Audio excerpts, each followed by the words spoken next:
Happy birthday kay Nanay Ro! We're going to enjoy my birthday dinner. Uy, ang sarap! Ang sarap, parang yogurt na pudding. Pero ito mukhang ang sarap din ng duck nila. I'll show you, doon niluluto sa open flame. Ayan para kang nasa Champs-Élysées, Times Square. Sa tingin mo, kailan pa nagbukas tong 1949 restaurant? Di 1949. Ang galing!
Hello! Welcome to Beijing!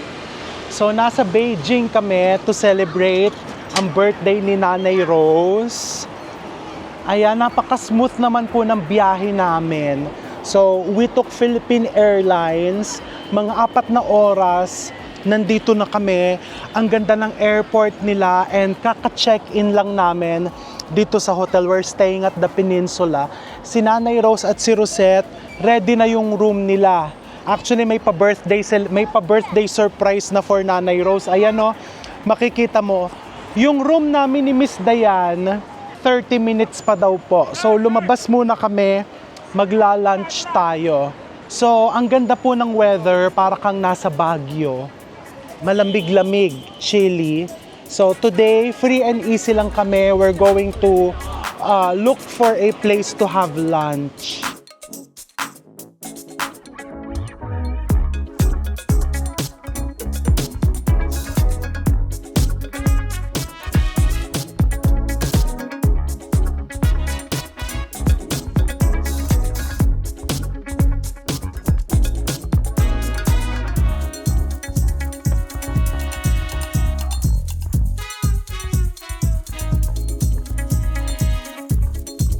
For our first lunch, nandito tayo sa The Liu Family Restaurant. Mga 30 minutes kaming naglakad from the Peninsula. So, i-google nyo na lang po, The Liu Family Restaurant. Actually, they are famous. They're also known for their Peking duck. Pero dito, yung mga local Beijing dishes, they're also popular for that. So, yun yung mga in-order natin. Pero ito mukhang ang sarap din ng duck nila. I'll show you, doon niluluto sa open flame. Diba, yung oven. So, this is a local restaurant. Makikita mo, para ka nasa courtyard, garden style. So, we're just waiting for our order. Papakita namin sa inyo pagdating. Wala naman tayong order na ganitong duck. Pero naglapag siya dito. Baka sabi na inggit tayo, no? Oo, kasi kanina kapatingin ang tinatawag.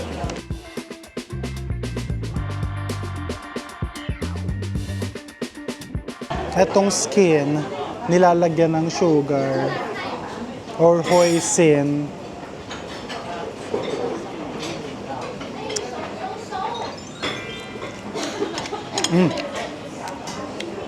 Ang sarap. Ang nilagay dyan, kainin natin yan. Ang sarap.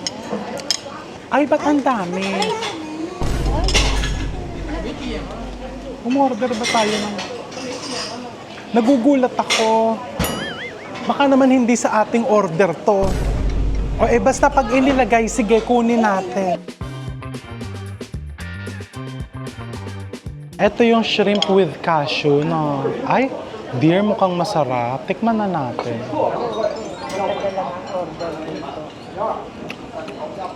Tsaka dear, kung ano yung nasa picture, yun talaga, no? Masarap, hindi makapal ang breading, malasa, yung hipon na ginamit, fresh, very good. Tsaka yung serving size niya, kung ano yung nasa menu, mas maganda pa yung dadating sa'yo. May paano ha, ay aesthetic ang kanilang pagsaserve, dear, oh. Get, ako hindi ko pinapalamig. 这个是牛宅茄子卷儿，要趁热吃，1到3分钟吃完，口感是最好的。啊，Okay, okay. Ooh, okay, hot. 趁热啊。 Hot. Kasi balance yung feeling niya tsaka yung breading. 'Di ba? And yung may layers ng texture sa loob. Parang kasi yung beef, tapos yung eggplant, tapos yung breading. 口感是 May sinasabi si Sir. Oh, okay. So ito daw, you need to consume it right away. Okay, for the best flavor, for the best experience. So you need to eat it now. Ayan, so yun pala yung sinasabi niya kanina. But it's very, very good. 多谢你啦。 Thank you very much, Tosha. Wow.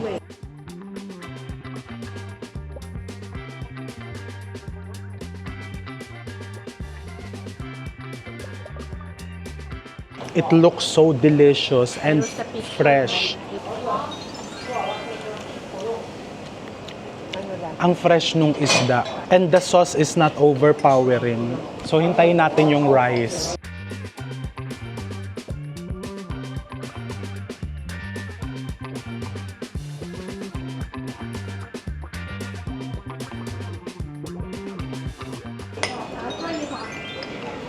Very natural ang lasa. Alam mo yung fried rice nila, parang nilagyan ng broth, ng stock. Kasi mapapansin mo, hindi siya mamantika. Pero basa-basa. And yung lasa, very natural. It's so good. But anyway, we will enjoy our late lunch. Ang sarap.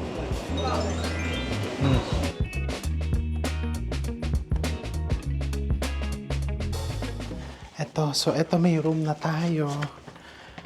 Pagod na pagod kami ni Miss Dayan. Maganda ba? Ay, wow. Mas ayun na yung mga bags natin, dear. Oh, in fairness, ang ganda ng service dito. Eto, tapos this is receiving area. Parang ganun din naman, no? Sabi, mas malaki daw yung ibibigay na room sa atin kasi pinaghihintay kami. But it's same. Tapos ito yung bedroom. And then yung CR. Dear, halika, paano yung toilet rolls natin? O basta pag nakasara yung kanya-kanya na lang tayo. Doon ako, kasi ikaw gusto mo malapit ka sa CR, no? Ihi ka ng ihi eh. Diba? Doon ka sa may CR. Pagod na pagod ka. Ang sakit ng paa mo, oh. Ilang kilometro ba yung nilakad natin?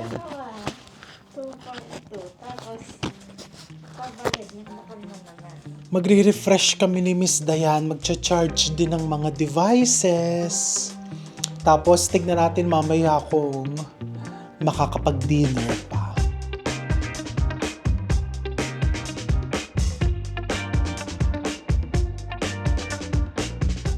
This is Wang Fujing Street. So dito yung area nung hotel namin.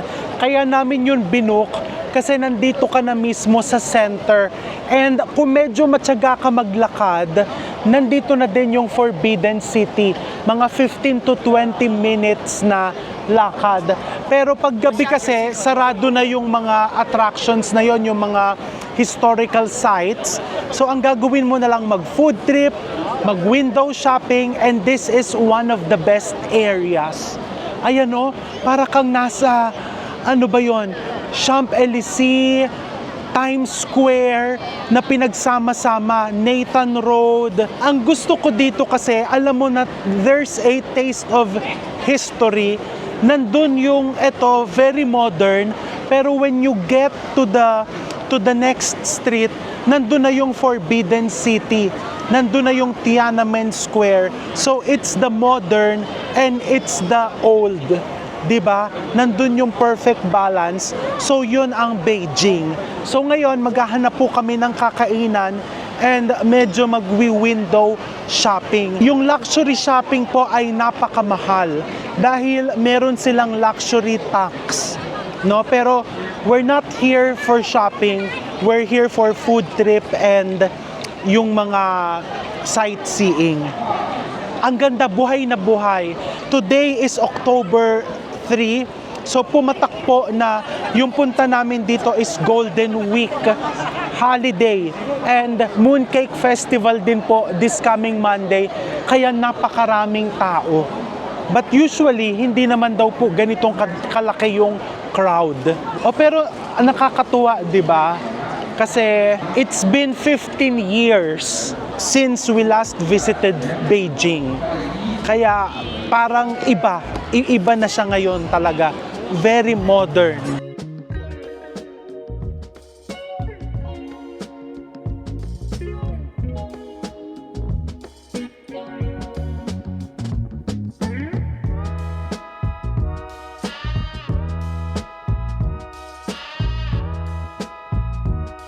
So for our dinner, naglalakad-lakad kami ni Miss Dayan dito lang sa may Wang Fujing. Kasunod si Miss Rosette, si Nanay Rose, natutulog. So sleeping beauty muna siya. Nandito kami sa may Guli Barbecue. So this is a buffet restaurant. Ang concept daw po nito, etong mga grilled meats na to, ayan, lahat po yan ha. May steak, may beef Wellington, duck, kung ano-anong mga meats. They will bring it to you dito sa mesa. Tapos doon ka kukurot. Okay? And then, may mga buffet station then I'm going to show you the buffet stations. Drinks, may ice cream, may dessert, pwede ka din kumuha doon. So, buffet. Nag-observe muna kami kanina and di ba mukhang mabilis mag-refill, no? Yun ang gusto namin sa buffet. Mga dear, 1,450 pesos per person. Unlimited. Kasi I used my debit card, so nakita ko yung peso equivalent. So, we'll enjoy our dinner. Ipapakita ko sa inyo yung experience. I'll show you the videos and then later, we'll let you know kung sulit ba para subukan nyo rin. Okay?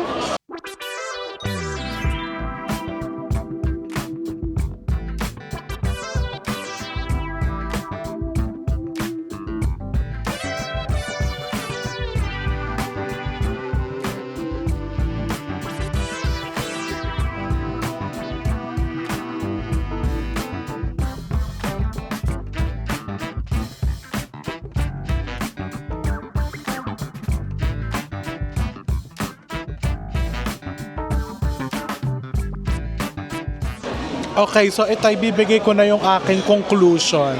Okay siya for the price. 'Di ba? Kasi ang nagustuhan ko dito is yung buffet.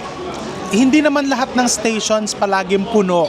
May ibang talagang medyo takes time bago nila ma-refillan, pero nare-refillan. 'Di ba? And attentive naman yung mga servers and yung quality ng food for its price. Okay siya, 'di ba? So for 1,450 pesos na convert para sa akin ha, with the drinks, with the desserts, sulit na siya. Especially kasi 'di ba kung yung naka-budget ka, no? Ay, may Peking duck. 'Di ba? Kasi minsan nagta-travel tayo na yung meal mo is on a budget. So para alam mo na kung magkano yung magagastos mo. So dito okay siya kasi yung mga hot dishes po nila, yung squid, ay ang sarap ng squid. 'Di ba? Authentic na authentic yung lasa. So kung mapapadpad kayo sa Beijing, subukan nyo if you want. Mojito, wine. May mojito. Merong mga ibang foods na masyado. Yung parang process, yung mga french fries, yung mga onion rings. Pero yung iba naman, tulad niya, okay naman siya. Siguro ano din kasi, yung pang-family, yung iba, ganun yung gusto. Yes. Yung iba naman, mahilig dun sa medyo mas fresh na food. Yes, correct. So parang may option for everyone. True. Yun eh, for family, di ba? Kung hindi kayo magkasundo kung ano yung gusto nyong kainin, pwede sa ganito, no? So, ayan, I'll enjoy my Peking duck. Ganito daw. Malutong naman yung Peking duck. Malutong. Hindi sa kasing sarap nung kinain namin kanina for lunch. Pero para sa presyo, di ba? Minsan kasi yung standard natin, ibabase din natin dun sa price range, di ba? Tsaka dun sa value. Hindi yung expectation. Oo, yung expectation. Wow. Good. Very good. Yung pizza po kanina, ubos ko na eh. May durian yung cheese. Ang sarap po. Napakasarap po. Siguro yun yung hindi ko malilimutan dito. Tsaka yung magandang service. O yun mga darling ha, iko-correct ko ulit. Yung expectation po natin, ibabase din po natin dun sa presyo. Ewan ko kung na-mention yun na sa kanila kanina. Yung parang nag-aalala sila kapag nakita nilang hindi ka kumakain. Oo. Yung pupunta sila, tapos yung iaalok yung iba. Tapos parang nagtataka sila na ba't hindi ito kumakain? Tapos iba yung isa parang tinawag, oh magdala kayo doon ng ganyan, ng ganyan. Oo. Yun talaga yun eh.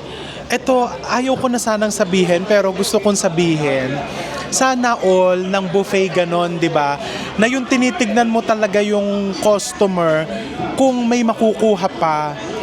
Di ba? Kasi the whole purpose of ganitong mga kainan is para nga po magpakain. Di ba? Di ba? Sana all. Hoy, tatapusin ko na ha. Kasi po, si Miss Dayan po masama na yung tingin. Iniinom niya yung wine niya eh. Bye po. We'll enjoy.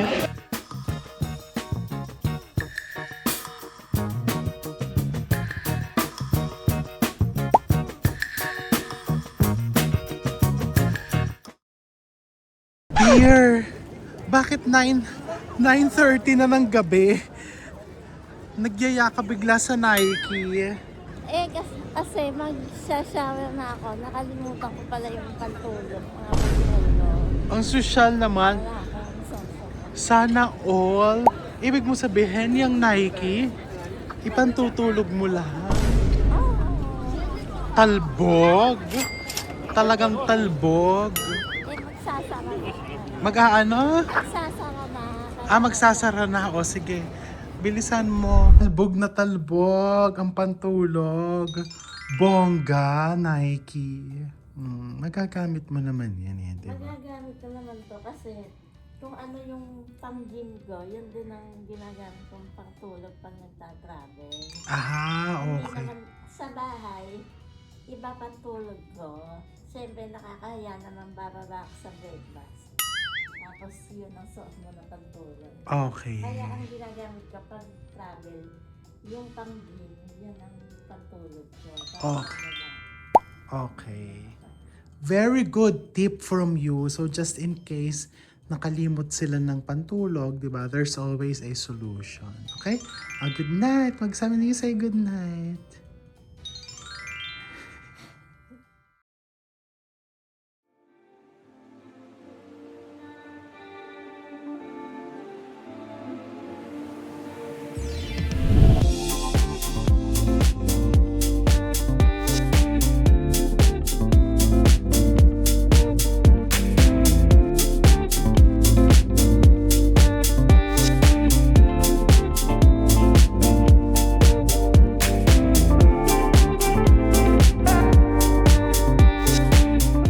Good morning!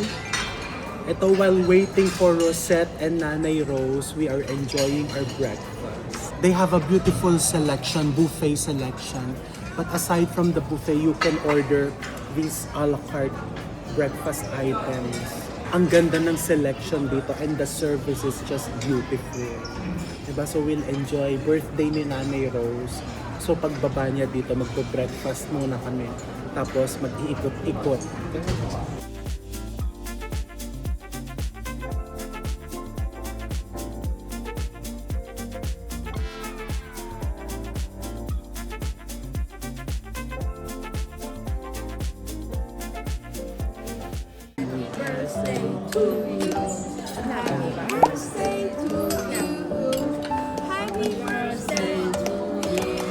Thank you so much.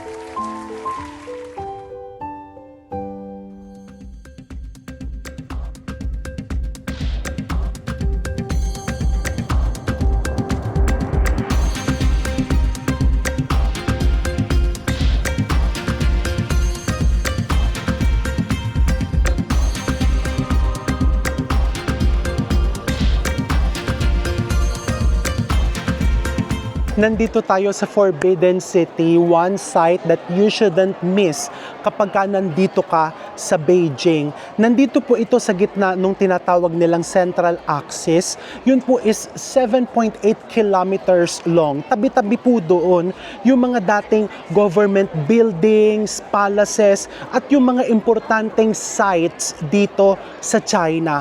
So magandang maikot mo po lahat yan. And kami, sinimulan po namin yan dito sa Forbidden City. Mapapansin mo lang, ang dami pong tao.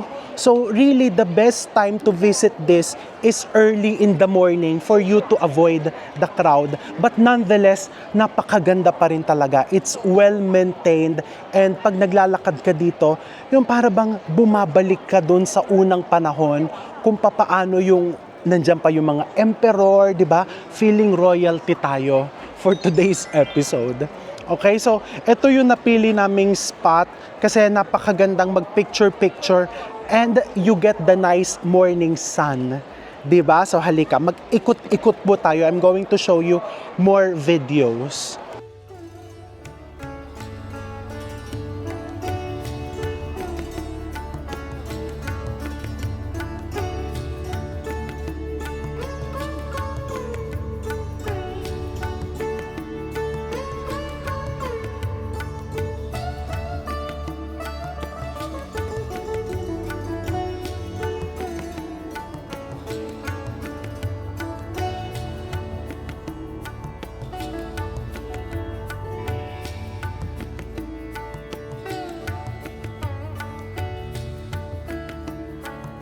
For our lunch, nandito tayo sa isang dumpling restaurant. Dumpling yung kanilang specialties, but they also serve a lot of local dishes. So ipapakita ko sa inyo, ayan, dumadating na po isa-isa. And we will enjoy Nanay Rose's birthday lunch.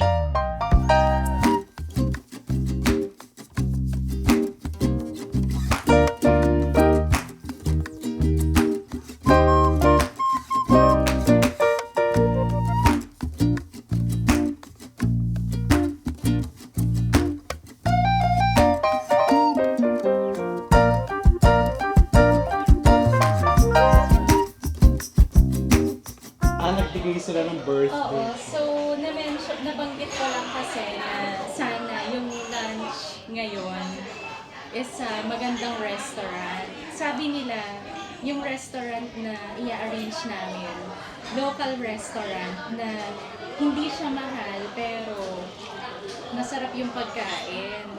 Sabi ko kasi birthday ni nanay.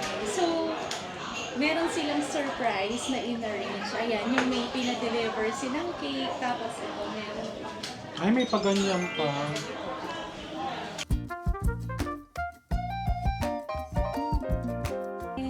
Happy birthday! Blow, blow!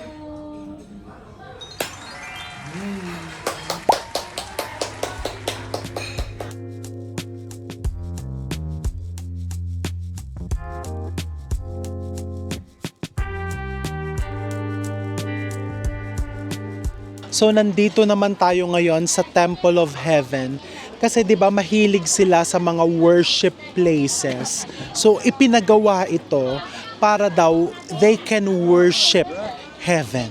'Di ba? O mataas siya eh. It's elevated compared to the other temples. And since mas malaki daw ito kaysa sa Forbidden City, 'di ba? Almost 4 times bigger. para na din siyang public park. Ang daming mga puno. So pagka umaga daw po, dito naglalakad yung mga locals, dito sila nagta-tai chi, dito sila tumatambay. Napakaganda naman talaga. First time namin dito, ang ganda. Masarap maglakad-lakad. And you will also notice na it's not as crowded as doon sa Forbidden City. Kasi daw yung crowd, yung pinasukan natin na gate, ito daw yung pinaka less crowded.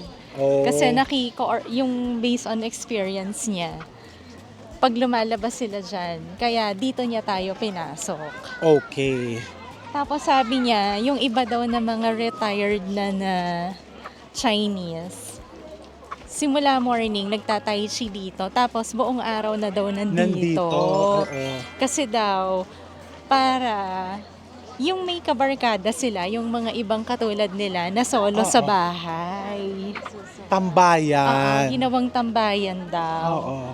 Kasi yung matatanda daw yon na retired na, walang kasama sa bahay, busy yung mga anak. So, buong araw, nandito sila. Oo, ang ganda naman kasi talaga eh. A lot of trees. Ayun na makikita mo, meron dong mga, siguro ayun sila, may mga bench.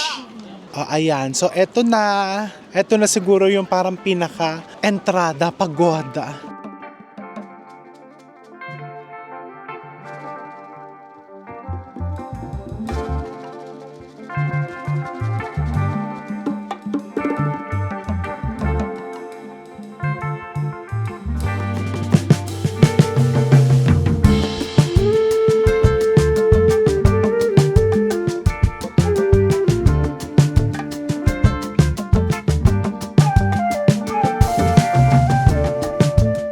That's the queue para makaakyat dun sa Temple of Heaven. So, pupunta na tayo dun sa next natin. Hindi na po tayo makikipila. Pila balde. Hindi pa po ayan yung dulo ha. Meron pa doon. So, makalika, papakita ko po sa inyo. Ayan ang pila, no, para makaakyat doon sa Temple of Heaven. So, normally, hindi naman po ganyang kalala. Nagkataon lang talaga na Chinese holiday yung pagpunta namin. Pero kahit na daw po hindi holiday, may konting pila pa din. So magandang planuhin nyo talaga yung pagbisita nyo, yung time. Usually pag daw umaga, there's less crowd. Hindi, pero kasi to the locals, talagang may symbolism yung pag-akyat doon. Kasi ayan, mababasa mo Hall of Prayer for Good Harvests.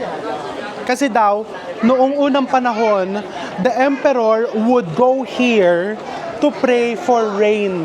Siguro pagkatagtuyot and kailangan ng ulan. Hindi, akala pala ni Nanay Rose, pipila tayo doon. No, we're going to the market. Hindi tayo pupunta doon. Honestly, hindi po kami masyadong mahilig sa mga pumila sa mga temples, sa mga attractions. Napansin na yun ng mga viewers natin. Hindi po kami mahilig masyado sa ganyan. Ang gusto namin ay food, markets. So, di ba, ang haba ng pila. So, tinanong ko si Rani, yung tour guide na Chinese. Sabi ko, so, to them, it's okay to line up na ganyang kahaba, ganyang katagal. Tapos sabi niya, that's Chinese people. Sabi, we're okay to us, it's okay to wait. To pila balde. Oo, sabi. And sabi niya, actually, yung sa Tiananmen Square daw, yung sa flag raising ceremony, ngayon daw, may mga tao daw na doon na daw natutulog. Oh. Just to witness the 2-minute na flag raising ceremony. Sabi niya, even her, she experienced it once. Ginawa niya yun once. Ay kasi may cultural meaning sa kanila yan eh. 'Di ba? So siya daw, parang gumising daw siya before ng 1 a.m. Tapos naghintay siya doon. Tapos yung sa 1 a.m. daw na yon, hindi pa siya malapit. Oo. Mga 50 meters pa daw siya from the flag. From the ceremony. From the ceremony. Oo, so wala na daw siyang marinig. Okay. Well, kanya-kanya kasi talaga kung para kanino at kung para saan ka gigising. 'Di ba ako gumising ng 5 a.m. dati nung nagpunta ako ng Spain para makita ko yung paggawa ng churros. O 'di ba ganon, kanya-kanyang trip. So, pag bakasyon mo, kung anong trip mo, yun ang gawin mo. 'Di ba?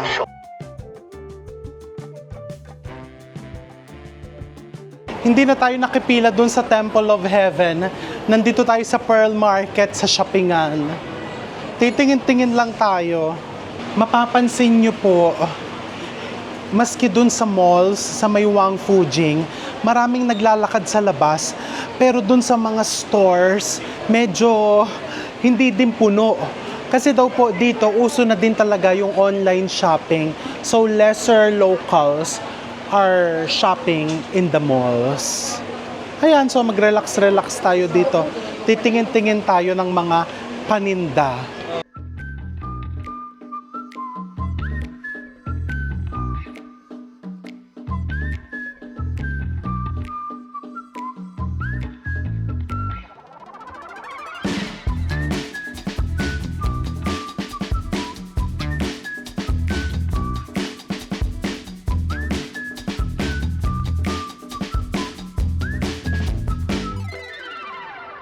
Ang capital daw po ng China dati ay nasa Nanjing.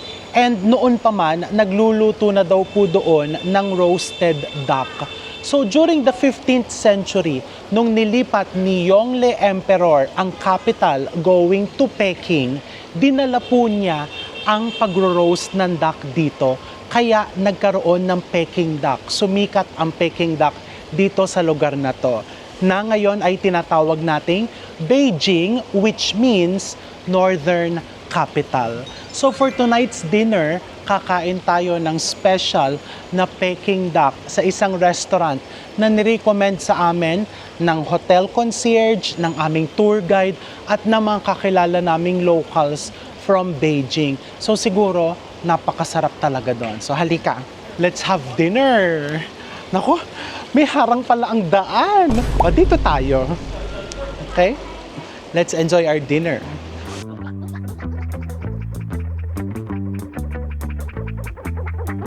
Naku, mukhang socialistic dito. May sariling, para kang nasa palasyo.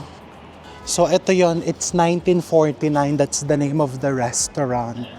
So, ang sabi, pagka daw roast duck, dito ka.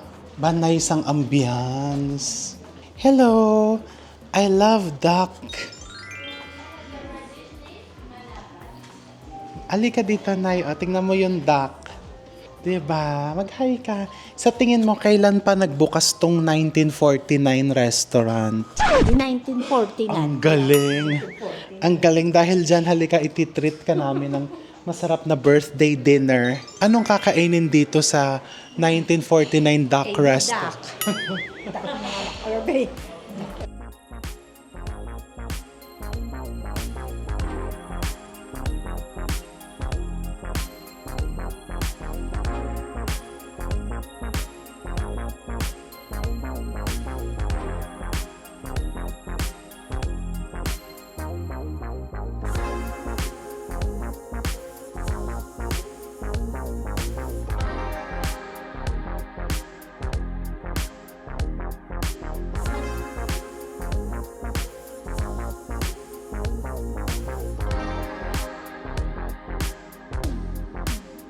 Grabe ang paghihiwa ng duck, ano? Ang sabi nga po, kapag ka ang isang carver, yung chef, nagawa niyang maghiwa ng 100 cuts, expert na daw po talaga yon. So ito yung 4 ways yung duck natin. This one is the with caviar.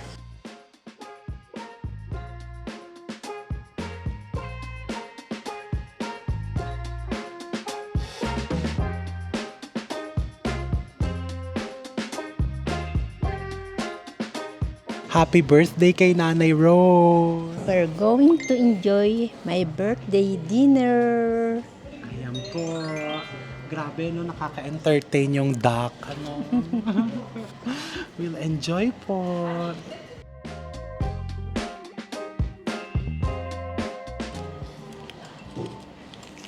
This is pepper, Okay.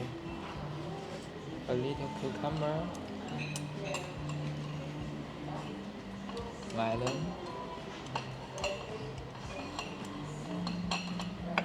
pork jelly, scallion,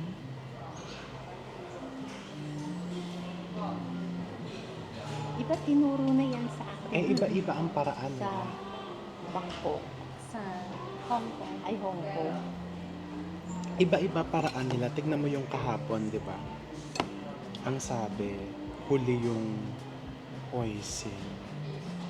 2 duck meat, and 1 duck skin. Yun na, social. Hindi na kami Aba, eh, hindi naman ako sosyal. ng chopstick. Okay, thank you very You can much. duck skin. You can add sugar. This is sugar. Okay. Yeah. Please try. Enjoy. Thank you so You're much. welcome. O ganyan nga pag sa sosyal, eh hindi naman po ako sosyal. Kaya kinamay ko.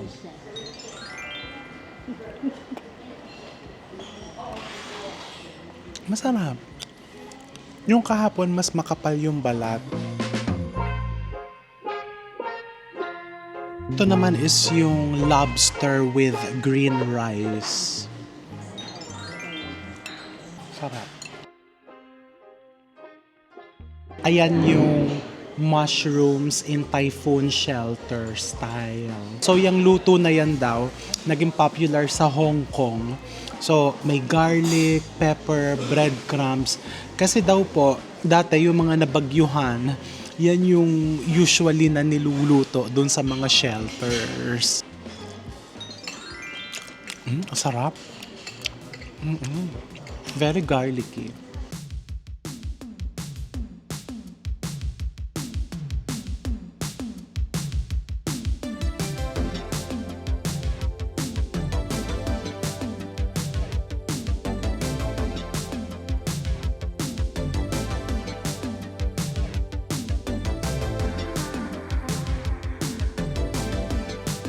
Nai-peasy yogurt. Yogurt. Kasi nakita ko yung pinipilahan siya. Tapos kanina may bumili na isang cooler. Ano nga yan? Yogurt siya. Ewan ko kung tama yung pronunciation, pero Nai-peasy yogurt. Pwedeng kainin. Trending daw siya na Chinese yogurt featuring thick golden buttery milk skin layer on top of a rich creamy yogurt. Aba, ang lapot ng yogurt. Uy, ang sarap. Ang sarap, parang yogurt na pudding. Para siyang panakota na pudding na yogurt. Ang sarap. Very smooth, kaya pala pinipilahan na trending.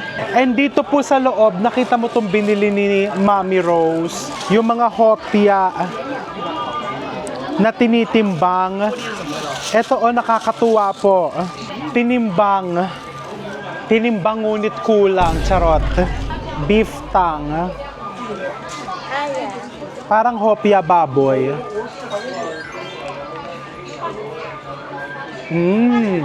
Parang hopia baboy. Ang flaky.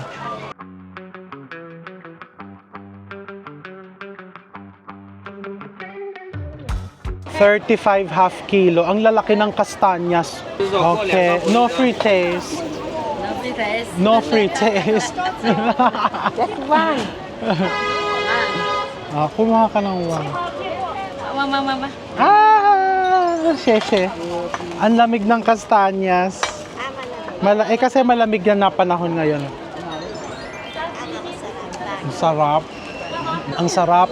Alam mo yung nadurog siya sa bibig mo kasi pagka luma, yung labas is matigas, no? Ayaw ko na. Ang sarap, no? Kaya mag-good night na kami bukas kasi magre-great wall kami. We have to leave ng before 6 a.m. para maluwag pa yung Great Wall. So bumili lang ng pang-breakfast si Miss Dayan kasi hindi na namin naabutan yung hotel breakfast.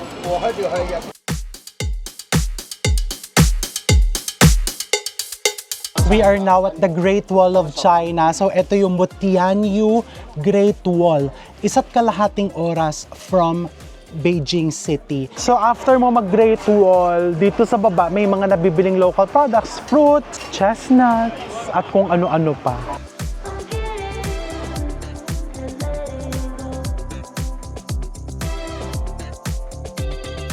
As a prito lover, ang sarap. Alam mo, yung nuot na nuot sa chicken, yung anghang.